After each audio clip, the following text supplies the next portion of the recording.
Puluhan pedagang yang tergabung dalam Forum Komunikasi Paguyuban Kuliner Bersatu Palembang atau FKPKBP melakukan aksi unjuk rasa terkait penerapan Perda Kota Palembang Nomor 2 Tahun 2018 tentang ketentuan penarikan pajak 10% dari setiap omset penjualan minimal Rp3 juta per bulan pada Senin 2 Maret 2020.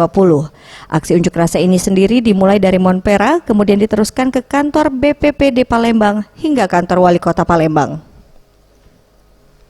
Ketua FKPKBP Idasril menyampaikan dalam tuntutannya, pihak FKPKBP meminta pemerintah Kota Palembang untuk melakukan klasifikasi terhadap usaha kuliner yang ada, serta melakukan penerapan pajak yang sesuai dengan klasifikasinya, seperti pajak 10% hanya untuk restoran, 0,5% bagi rumah makan, dan 0% atau sesuai kemampuan bagi warung makan, warung tenda, dan usaha kuliner sejenisnya. Harus ada pengklasifikasian terhadap restoran itu. Kita bukannya menolak, itu perlu dicatat.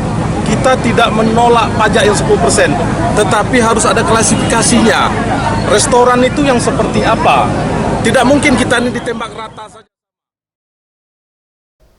Sekda Palembang Ratu Dewa menuturkan pihak Pemkot Palembang akan segera merespon aksi ini dan melakukan pengkajian secara lebih lanjut oleh BPPD untuk disampaikan kepada DPRD Palembang.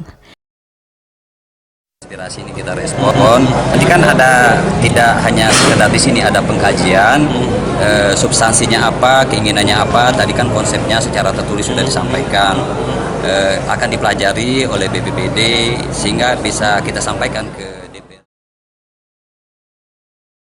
Tim Liputan Sriwijaya TV.